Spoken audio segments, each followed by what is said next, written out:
Hello नमस्कार प्यारे बच्चों, मैं राजा यादव स्वागत करता हूं आपका अपने यूट्यूब परिवार SWR ऑनलाइन क्लासेस में। तो कैसे हो आप सभी, कैसे चल रही है आपकी पढ़ाई?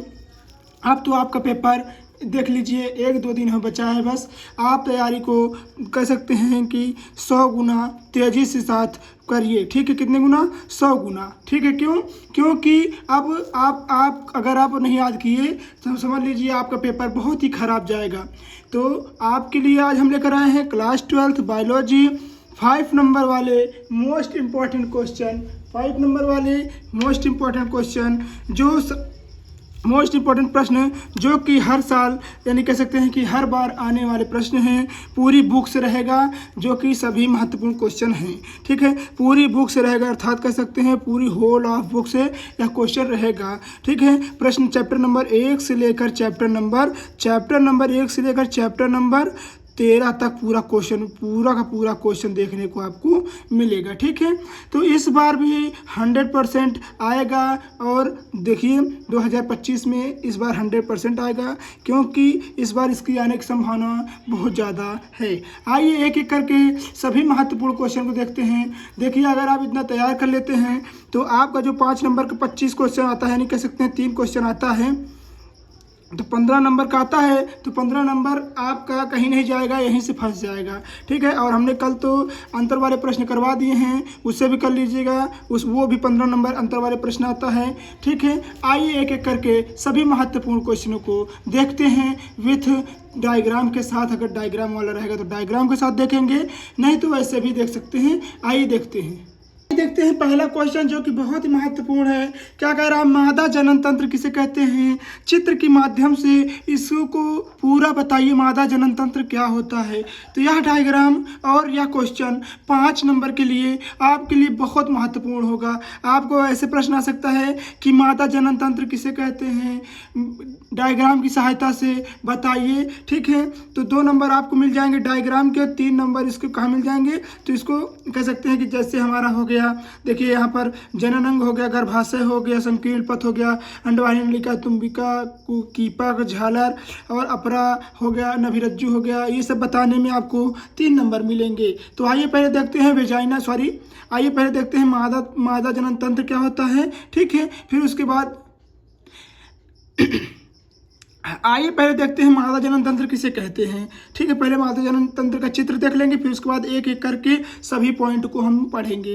तो आइए देखते हैं। देखिए इस प्रकार होता है हमारा मादा जनन तंत्र, ठीक है? ये होता है मादा जनन तंत्र का चित्र, प्यार रसगुल्लों, ठीक है? देखिए सबसे पहला पॉइंट यहाँ होता है झालर। झालर में 3 भाग होते हैं। कितने भाग होते हैं? तो झालर में मुख्यतः 3 भाग होते हैं। नंबर 1 जो सबसे अंदरी परत होता है उसे कहते हैं मेडुला। क्या कहते हैं? मेडुला, सबसे भीतरी परत। फिर उसके ऊपर जो परत होता है इसे बोलते हैं स्ट्रोमा। क्या बोलते हैं? स्ट्रोमा बोलते हैं। और जो बाहरी भित्ति होती है उसे बोलते हैं हम कॉर्टेक्स। क्या बोलते हैं? कॉर्टेक्स बोलते हैं। ये हो गया हमारा क्या? हमारा अंडा हो गया, जो बनता है अंडाशय में, ठीक है? अब आइए देखते हैं, ये जो हमको कह सकते हैं कि झालर नुमा संरचना ये पकड़ कर रखा है। यहाँ देखिए जो फिंगर है इसको फिंगर को हम क्या कहेंगे? झालर कहेंगे। क्या कहेंगे? झालर कहेंगे, क्योंकि ये झालर की सहायता से ही या जो अंडा होता है इसको क्या कर रहती है? कैच करी रहती है, नहीं पकड़े हुए रहती है, ठीक है? देखिए जो झालर के ऊपर ठीक ऊपर क्या होता है? कीपक होता है। कीपक के थोड़ा ऊपर जाएंगे तो क्या मिलेगा? तुम्बिका मिलेगा। तुम्बिका के थोड़ा ऊपर और जाएंगे तो क्या मिलेगा? अंडवाहिनी नलिका। तो ये यहाँ से लेकर पूरी यहाँ तक नलिका को क्या कहते हैं? यहाँ से यानी कह सकते हैं कि हम यहाँ अंडाशय से लेकर यहाँ तक गर्भाशय तक की जो हमारी नलिका होती है उसे बोलते हैं हम अंड नलिका। क्या बोलते हैं? अंडवाहिनी नलिका बोलते हैं। फिर यहाँ देखिए कुछ आगे आकर संकीर्ण हो जाता है, यानी कह सकते हैं पतला हो जाता है। और यहाँ संकीर्ण पथ को ही हम बोलते हैं संकीर्ण पथ।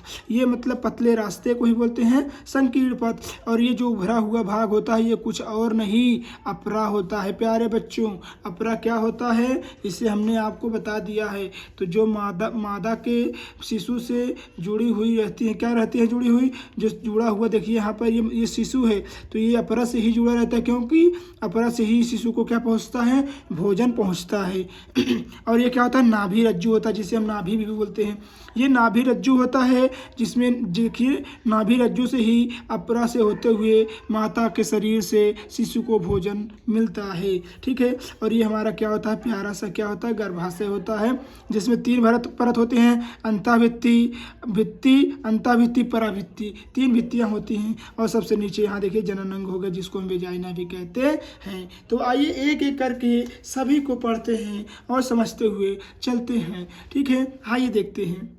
देखिए क्या कह रहा है? मादा जनन तंत्र को निम्न अंगों में बांटा गया है। मादा जनन तंत्र को निम्न अंगों में बांटा गया है। आइए एक एक करके देखते हैं। तो आइए देखते हैं एक एक करके। नंबर 1, मादा जनन तंत्र का नंबर 1 जो 5 नंबर का आता है। नंबर 1 क्या होता है? अंडाशय। अंडाशय क्या होता है?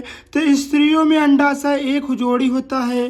ठीक है, हमने अभी आपको दिखाया जो अंडाशय होते हैं बगल बगल झालर से लटके हुए रहते हैं, उसे कहते हैं अंडाशय। ठीक है, ये स्त्रियों के प्राथमिक जनन अंग होते हैं, जहाँ से क्या होता है? अंडा बनना शुरू होता है। ये उदर गुहा के किडनी के नीचे गर्भाशय के दोनों ओर स्थित होते हैं। तो अभी हमने आपको दिखा दिया है प्यारे बच्चों। यहाँ देखिए, यहाँ देखिए, ये होता है हमारा अंडाशय जो उदर गुहा के किडनी के नीचे क्या हुआ आता है? लटका हुआ रहता है। ठीक है, अब आइए देखते हैं। ये किडनी के नीचे लटका हुआ रहता है, गर्भाशय के दोनों ओर रहता स्थित होता है। ये 2 सेंटीमीटर लंबे, 2 सेंटीमीटर चौड़े व 1 सेंटीमीटर मोटा होता है। क्या? जो अंडा होता है 2 सेंटीमीटर लंबा होता है, 2 सेंटीमीटर चौड़ा होता है और 1 सेंटीमीटर उसकी मोटाई होती है। ठीक है, इसका आकार चपटा हुआ श्वेत बादाम के आकार की होता है। जैसे बादाम होता है ठीक उसी आकार का ये भी होता है। ठीक है, क्या? अंडाशय। अंडाशय क्या होता है? सेम किसके आकार का होता है? बादाम के आकार का होता है।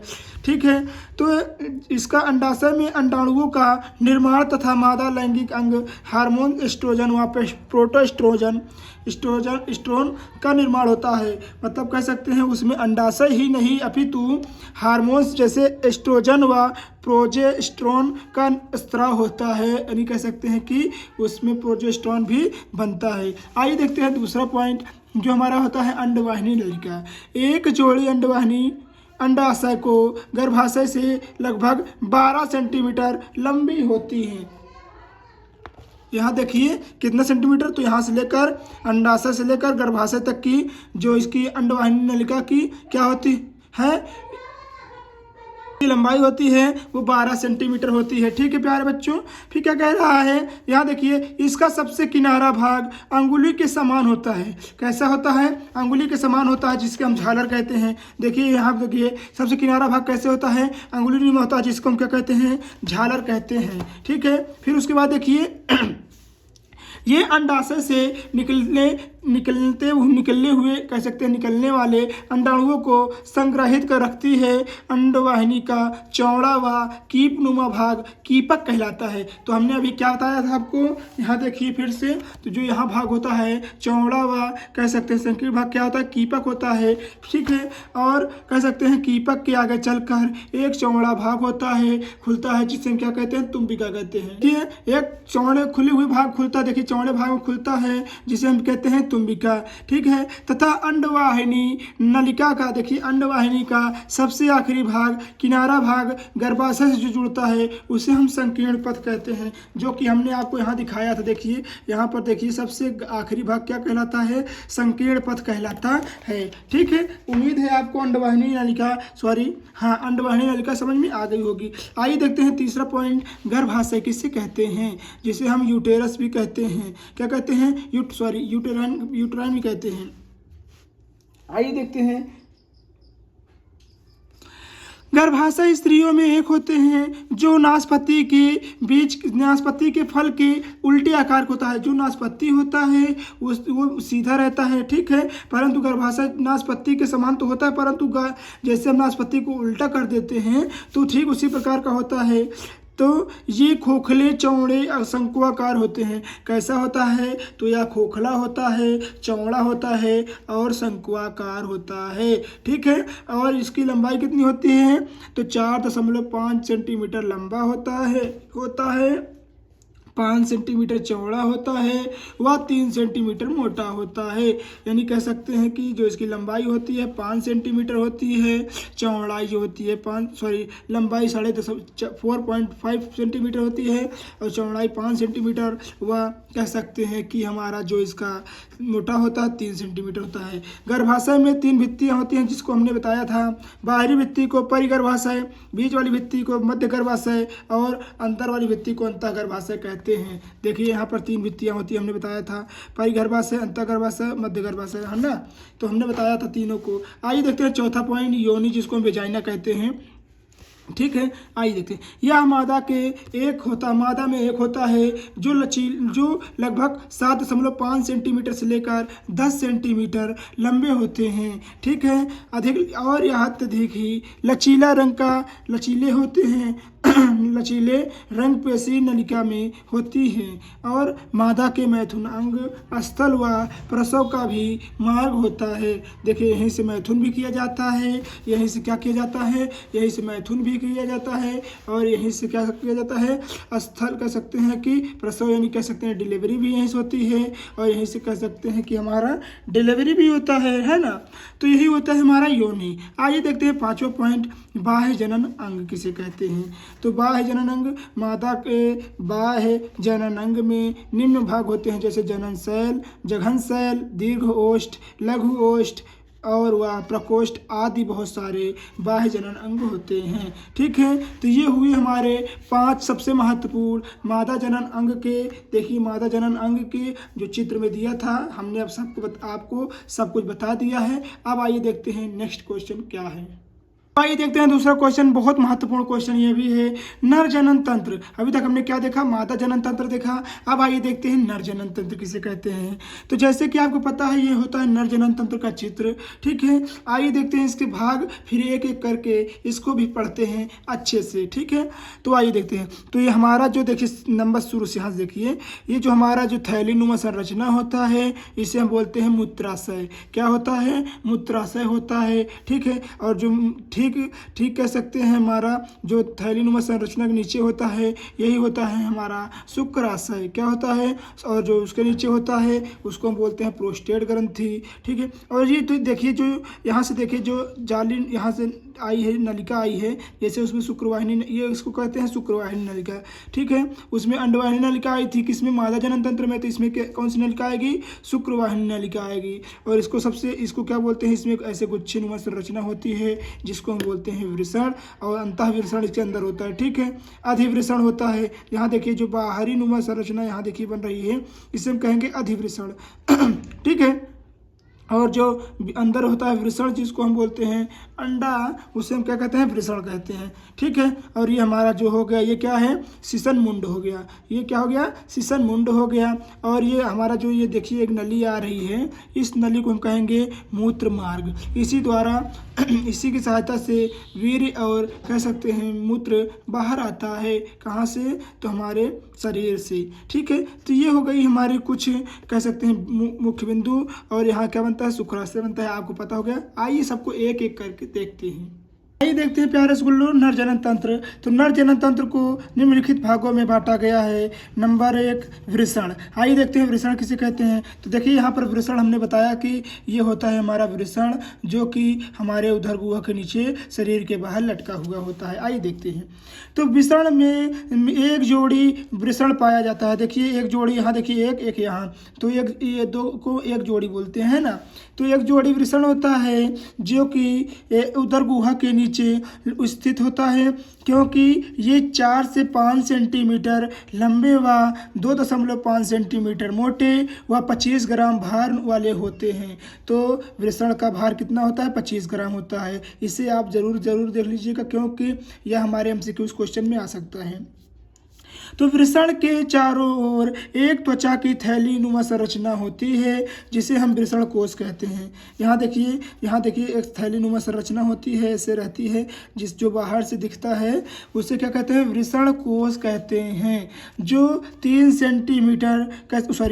डिग्री सेल्सियस तापमान को कम रखता है, जिससे हमारा शुक्राणु क्या रहे, जिससे हमारा शुक्राणु जीवित रह सके, जिससे वृषण के अंदर जो शुक्राणु होते हैं जीवित रह सके। ठीक, वृषण के अंदर जो होते हैं क्या हो, वृषण के अंदर बने शुक्राणु जीवित रहते हैं। वृषण में 3 कोशिकाएं पाई जाती हैं। नंबर 1 सर्टोली कोशिका, नंबर 2 देखिए सर्टोली कोशिका, शुक्राणु को जो सर्टोली कोशिका होती है वो शुक्राणु को क्या करती हैं, पोषण प्रदान करती हैं, जिसकी सहायता से शुक्राणु क्या होते हैं, जीवित रहते हैं। नंबर 2 नर जर्म कोशिका, जो शुक्राणु को निर्मित करते हैं, यानी कह सकते हैं कि शुक्राणु को निर्माण करने में या बनाने में सहायता करते हैं। नंबर 3 क्या हो गई, लीडिंग या अंतराली कोशिकाएं, वृषण में टेस्टोस्टेरोन हार्मोन्स का बनाता है, जिससे हमारे गालों में मूछ, दाढ़ी कह सकते हैं कि आने में सहायता करता है। और एस्ट्रोजन हार्मोन्स होता है जो हमारे बॉडी में भी हमारे बॉडी में चेंज होने वाले चेंजों को बताता है। क्या करता है, एंड्रोजन हार्मोन्स का स्त्रावण करती है, यानी कह सकते हैं स्त्रावण करती हैं। नंबर 2 आइए देखते हैं अधिवृषण किसे कहते हैं। तो हमने अधिवृषण आपको भी दिखा दिया था, अंडा के ठीक नीचे अधिवृषण होता है। देखिए यह लगभग 6 सेंटीमीटर लंबे अति कुंडलित, देखिए 6 सेंटीमीटर लंबी अति कुंडलित नलिकाकार संरचना है, जो चपटी व अल्प विराम आकार के होते हैं। ये शुक्राणु को शुक्रवाहिनी पर पहुंचाने के लिए मार्ग प्रदान करते हैं और शुक्राणुओं को स्खलन में करने से पहले पोषण प्रदान करते हैं। कौन, अधिवृषण। नंबर 3 देखिए शुक्रवाहिनी नलिका। देखते हैं नंबर 3 क्या कह रहा है, शुक्रवाहिनी नलिका। तो यह लगभग 4-10 से 45 सेंटीमीटर लंबी कुंडलित नलिका है, जो शुक्राशय तक फैली होती है। ये शुक्राणुओं के लिए मार्ग बनाती है। तो हमने अभी आपको दिखाया था जिस प्रकार ऐसे देखिए ऐसे बनी हुई थी ना नली, तो उसे ही क्या बोलते हैं, इसी नली को हम बोलते हैं शुक्रवाहिनी नलिका बोलते हैं। आइए देखते हैं नेक्स्ट चौथा नंबर क्वेश्चन, मूत्र मार्ग। तो मूत्र मार्ग किसे कहते हैं, तो यही मूत्र मार्ग जो होता है, 2 मूत्र मार्ग ऐसे आता है ना, तो इसी यहाँ पर देखिए ऐसे थैली नुमा संरचना बनी रहती है। ठीक है, तो यहाँ बीच में जो लाइन कह सकते हैं कि नली होती है, इससे होते हैं, यही होता है मूत्र मार्ग। तो यह मूत्र मार्ग से प्रारंभ होकर मूत्रवाहिनी नलिका से होते हुए शीशन के शिखर तक पर खुलते हैं। कहाँ खुलते हैं, शीशन के शिखर पर खुलते हैं। इसे क्या बोलते हैं, मूत्र मार्ग बोलते हैं। देखिए नेक्स्ट क्वेश्चन नंबर 5, शीशन किसे कहते हैं। तो नर में शीशन बेलनाकार उत्थानशील मैथुनांग होते हैं, ये या लिंग के होते हैं, जो त्वचा से ढके या उदर गुहा से लटके हुए होते हैं। ठीक है, और जो मैथुन क्रिया करने में भी मदद करते हैं, उसे क्या कहते हैं, शीशन कहते हैं। तो ये हुआ हमारा नर जनन तंत्र। ठीक है प्यारे रसगुल्लों, तो आपको वीडियो यदि अच्छी लग रही हो तो प्लीज़ वीडियो को लाइक कर दीजिएगा, चैनल पे न्यू हैं तो सब्सक्राइब और शेयर करना अपने दोस्तों तक नहीं भूलिएगा। ठीक है, क्योंकि परीक्षा के दिनों में उनकी भी मदद हो सके। आइए देखते हैं तीसरा सबसे महत्वपूर्ण क्वेश्चन क्या कह रहा है, मेंडल के वंशागति का नियम तथा मेंडल के तीनों नियम का उल्लेख कीजिए। तो मेंडल ऐसे पूछ सकता है क्वेश्चन आपसे कि मेंडल के तीनों नियम को बताते हुए मेंडल के वंशागत के नियम को स्पष्ट कीजिए। तो आइए एक एक करके मेंडल के वंशागत के नियम क्या होते हैं तथा मेंडल के तीनों नियम क्या होते हैं, आइए देखते हैं और समझने की भी कोशिश करते हैं। ठीक है प्यारे रसगुल्लों, आइए देखते हैं। तो मेंडल जो कि बहुत इंपॉर्टेंट है, आपको पता ही होगा, मेंडल ने वंशागति के नियम के अंतर्गत 3 नियम प्रतिपादित किए। कितने नियम प्रतिपादित किए, तो 3 नियम प्रतिपादित किए। नंबर 1 प्रभाविता का नियम। कैसा नियम, प्रभाविता का नियम। आइए देखते हैं। तो मेंडल के प्रभाविता तथा अप्रभाविता निष्कर्ष को, अर्थात कह सकते हैं मेंडल के प्रभावी तथा अप्रभावी निष्कर्ष को सन 1901 ईस्वी में कार्ल कारेंस ने ही मेंडल के नियम के रूप में प्रस्तुत किया। आइए देखते हैं। देखते हैं, कह रहा है इस नियम के अनुसार आधार पर एक संकर क्रॉस है। आइए देखते हैं इसे। इस नियम के अनुसार जब संयुग्मी पादपों के में संकरण कराया जाता है तो F1 पीढ़ी में प्रकट होने वाले लक्षणों को प्रभावी लक्षण तथा F1 पीढ़ी में न दिखाई देने वाले न प्रकट होने वाले लक्षणों को अप्रभावी लक्षण कहते हैं। अर्थात जो F1 पीढ़ी में लक्षण दिखाई देते हैं उसे हम प्रभावी लक्षण कहते हैं तथा जो F1 पीढ़ी में लक्षण नहीं दिखाई देते हैं उसे हम अप्रभावी लक्षण कहते हैं। जैसे एक संकर क्रॉस में जब एक बौने पौधे का क्रॉस एक लंबे पौधे से कराया गया तब F1 पीढ़ी में सभी लंबे पादप ही उत्पन्न हुए। अर्थात हमें क्या पता चला कि F1 पीढ़ी में सभी लंबे हैं। तो कैसे हुए? तो यह हमारे कह सकते हैं कि एक आप इसमें प्रभावी लक्षण निकल कर आया है। देख लीजिए, जैसे चित्र में देख लीजिए, बहुत ही अच्छा डायग्राम बना है। देखिए यहाँ पर जो कैपिटल टी होता है वो लंबा होता है, जो स्मॉल टी होता है वो बौना होता है। ठीक है प्यारे रसगुल्लों, तो कैपिटल टी स्मॉल टी के बीच में जब क्रॉस कराएंगे तो यहाँ देखिए कैपिटल टी स्मॉल टी हो गया, फिर कैपिटल टी स्मॉल टी हो गया। फिर अब देखिए इसका इसके साथ कराएं, इसका इसके साथ कराएं, अब इसका इसके साथ कराएंगे, इसका इसके साथ कराएंगे। आइए देखते हैं। तो कैपिटल टी स्मॉल टी फिर कैपिटल टी स्मॉल टी, यहाँ देखिए हो गया ना। तो सभी क्या हुई, पहले हमारे कैपिटल टी हो रहे हैं।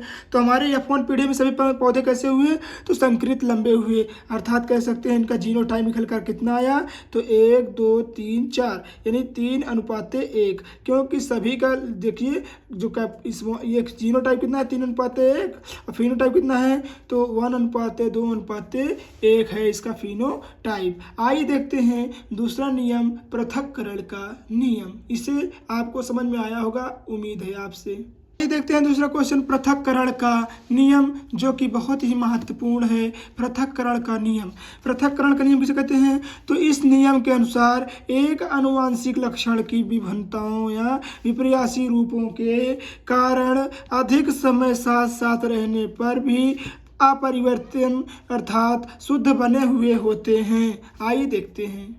बने हुए रहते हैं, जिसके फलस्वरूप युग्मकों में जाने वाले सभी कारक शुद्ध होते हैं। इसी कारण से इस नियम को युग्मकों की शुद्धता का नियम भी या संकरकों के विलयन का नियम भी कहते हैं। अर्थात यह एक पीढ़ी से दूसरी पीढ़ी में जाता है, परंतु यह दूसरी पीढ़ी में जाता है परंतु क्या नहीं करता है? तो यह चेंज नहीं होता है, स्वतंत्र बना रहता है। इसे कह सकते हैं कि बना रहता है, इसीलिए इसे पृथक्करण का नियम कहते हैं। देखिए नंबर 3, स्वतंत्र अभिहुवन का नियम। यह स्वतंत्र अभिहुवन का नियम बहुत ही महत्वपूर्ण है, जो कि आपको देखना चाहिए। ठीक है, यह नियम देखिए, तीसरा नियम क्या कह रहा है? स्वतंत्र अभिहुवन का नियम। ठीक है, यह मेंडल का तीसरा नियम है। इस नियम में इन्होंने यह बताया कि एक आनुवंशिक लक्षण का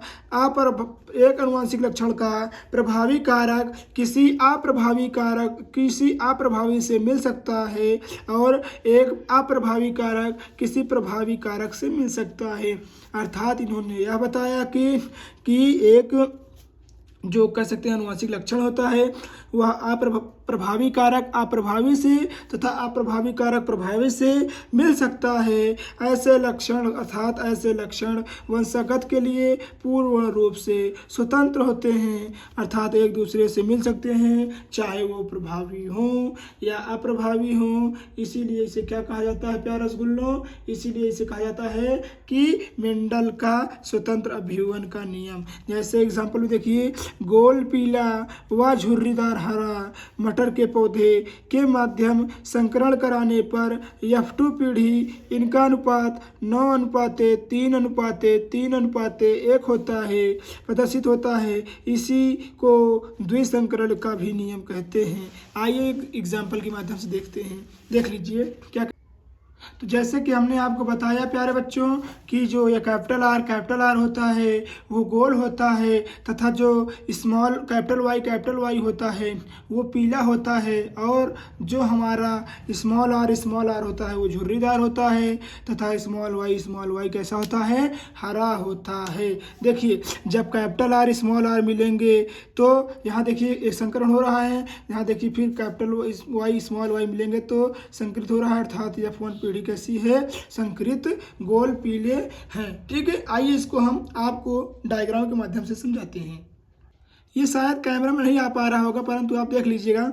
जब मटर को जब मटर के हम जो मटर होता है उसे हम इस प्रकार खोलते हैं तो उसमें इस प्रकार का बिया मतलब कह सकते हैं कि दाना होता है, बीज होता है, तो 8 बीज होते हैं। ठीक है, तो उसमें यही लिखा रहता है, देख लीजिए, आपको हम समझाने के लिए बता रहे हैं कि क्या क्या लिखा रहता है। स्मॉल वाई कैपिटल वाई, देखिए small R capital Y, capital R, देखिए यहाँ पर देखिए कैपिटल वाई स्मॉल वाई। ठीक है, इसी प्रकार इधर भी लिखा रहता है। तो इसका संकरण इसके साथ कराएंगे, फिर इसका इसके साथ कराएंगे, फिर इसका इसके साथ कराएंगे, फिर इसका इसके साथ कराएंगे। इसी प्रकार बार बार करा के देखेंगे तो इसका जीनोटाइप और फिनोटाइप निकल कर कितना आएगा, इसका जीनोटाइप और फिनोटाइप निकल कर आएगा, एक जीनोटाइप निकल कर आएगा, जीन जो प्रारूप होगा वो निकल कर आएगा 1:2, 2:2, 4:1:2:1 होता है। ठीक है, और जो इसका फिनोटाइप होता है वो होता है 9:3:3:1। ठीक है, तो ये हुआ हमारा स्वतंत्र अभिवन का नियम। उम्मीद है प्यारे रसगुल्लों आपको ये बहुत अच्छे से समझ में आया होगा। ठीक है, हम औरों की तरह तो हंसी कह सकते हैं कि मजाक करके तो नहीं पढ़ा पाएंगे, क्योंकि आपको सीरियस होकर पढ़ना पड़ेगा, क्योंकि आपका पेपर एकदम नज़दीक है। ठीक है, इसीलिए आइए देखते हैं नेक्स्ट क्वेश्चन क्या है।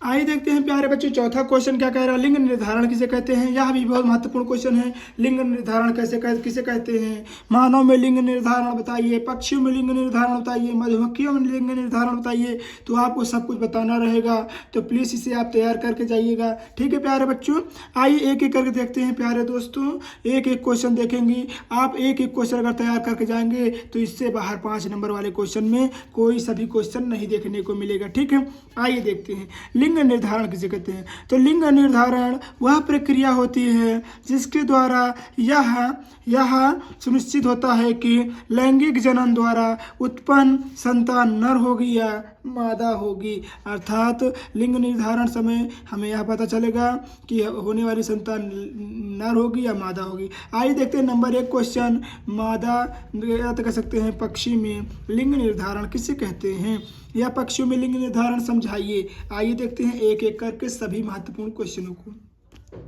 तो पक्षी का लिंग निर्धारण मानव के लिंग निर्धारण से उल्टा होता है। आपको पता होगा जो मानव का लिंग निर्धारण होता है, ठीक जैसे यक्ष से क्या पैदा होती हैं, पुत्रियां होती हैं, और यक्ष वाई से पुत्र पैदा होते हैं, परंतु ठीक इसमें विपरीत होता है। यक्ष प्रदर्शित किसे करते हैं, तो नर पक्षी को करते हैं, और यक्ष वाई किसे प्रदर्शित करते हैं, तो मादा पक्षी को प्रदर्शित करते हैं। देखिए यहाँ कह रहा है कि नर पक्षी को यक्ष से प्रदर्शित करते हैं तथा मादा पक्षी को यक्ष वाई से प्रदर्शित करते हैं। जब नर पक्षी से यक्ष युग्मक और मादा पक्षी से वाई युग्मक निकलेगा तो क्या होगा, आइए देखते हैं।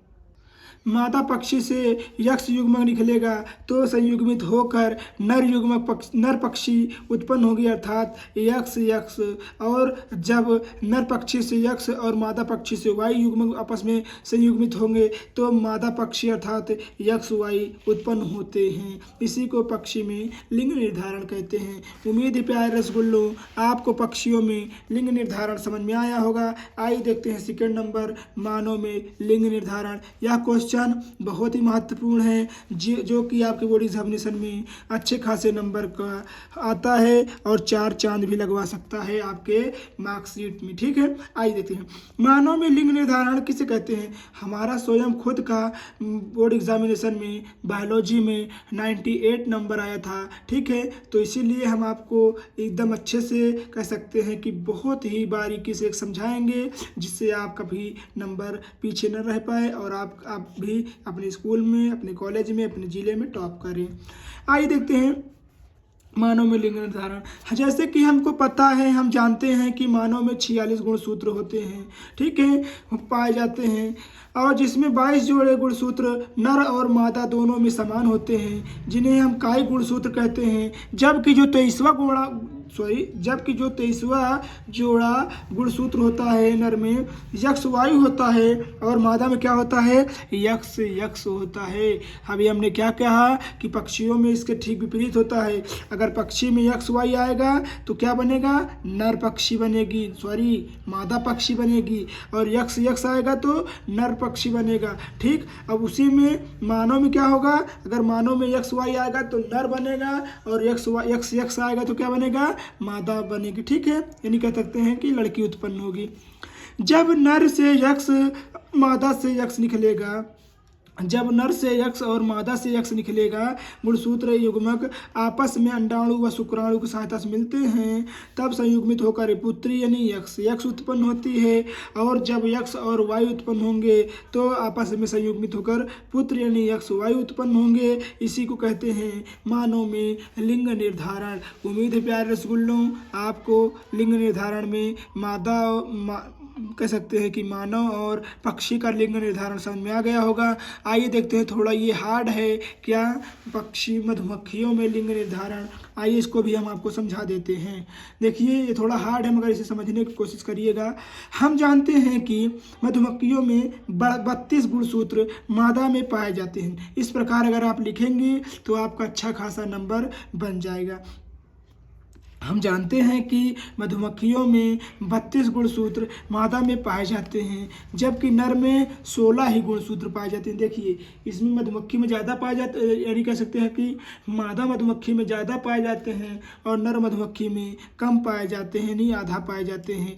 जब युग्मक का निर्माण होने लगता है तो मादा के अंडाशय में अर्धसूत्री विभाजन होता है, जबकि नर के वृषण में क्या होता है, समसूत्री विभाजन होता है। जबकि क्या होता है, समसूत्री विभाजन होता है किसमें, मादा के किसमें, वृषण में। तो जिसके कारण मधुमक्खी में 16 गुणसूत्र वाले युग्मक अर्थात शुक्राणु व अंडाणु बनते हैं। जब मादा मधुमक्खी का क्या होता है, अंडाणु नर मधुमक्खी के शुक्राणु से संयुग्मित होते हैं तो मादा मक्खी उत्पन्न होती है। अर्थात कह सकते हैं कि जो हमारा मादा मधुमक्खी उत्पन्न होती हैं और जो अंडाणु निषेचन किए बगैर नए जीव को उत्पन्न करती हैं उसे अनिषेक फलन या अनिषेक जनन कहते हैं। अनिषेक जनन से नर मक्खी उत्पन्न होती हैं। कैसे उत्पन्न होती हैं, तो आइए देखते हैं, इसका एग्जाम्पल आप समझ जाएंगे। बहुत ही एग्जाम्पल सरला है जो कि आपको समझाने में बहुत मदद करेगा। आइए देखते हैं इसका एग्जाम्पल। इधर देखिए, जो फीमेल बी होता है यानी जो कह सकते हैं मादा मधुमक्खी होती है उसमें 32 गुणसूत्र होते हैं, और जो मेल बी होता है अर्थात मतलब कह सकते हैं कि नर मधुमक्खी होता है इसमें 16 गुणसूत्र होते हैं। तो इस प्रकार आप 16 लिख लीजिएगा। इसमें भी आप कुछ समझने के लिए इस प्रकार लिख लीजिएगा 16, ठीक है। जब 16 से 16 मिलेंगे तो 32 यानी फीमेल भी बनेंगी, और यहाँ देखिए 16 मिल नहीं पा रही हैं तो ये मेल भी बनेंगी, ठीक है। तो जो हमारा मेल भी बनता है, मेल भी कहीं और से ना बनकर मादा मधुमक्खी से ही मेल भी बनता है, ठीक है। तो ये हुई हमारे मधुमक्खी लिंग निर्धारण। आइए देखते हैं नेक्स्ट क्वेश्चन जो कि बहुत ही अच्छा है। आइए देखते हैं प्यारे रसगुल्लों, ये क्वेश्चन गुणसूत्री रोग। गुणसूत्री रोग किसे कहते हैं, अर्थात गुणसूत्री रोग से आप क्या समझते हैं, गुणसूत्री रोग कितने प्रकार से होते हैं, गुणसूत्री रोग के किन्हीं 3 कारकों को बताइए जिससे इसका निवारण ठीक हो सकता है। या फिर ऐसे भी क्वेश्चन पूछ सकता है कि गुणसूत्री रोग के 3 विकारों के नाम बताइए। आइए देखते हैं एक एक करके तीनों क्वेश्चन को। पहले हमारा क्वेश्चन है गुणसूत्री रोग।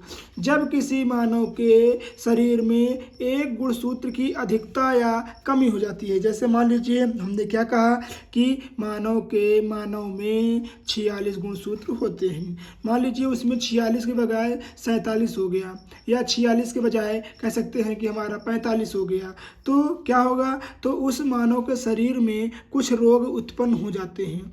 कुछ रोग उत्पन्न हो जाते हैं अर्थात कुछ या ज़्यादा हो जाएंगे तब भी रोग उत्पन्न हो जाएंगे, कम हो जाएंगे तब भी रोग उत्पन्न हो जाएंगे, जिसे हम क्या कहते हैं, गुणसूत्री रोग या विकार कहते हैं। जो इस प्रकार है। Number 1 down syndrome.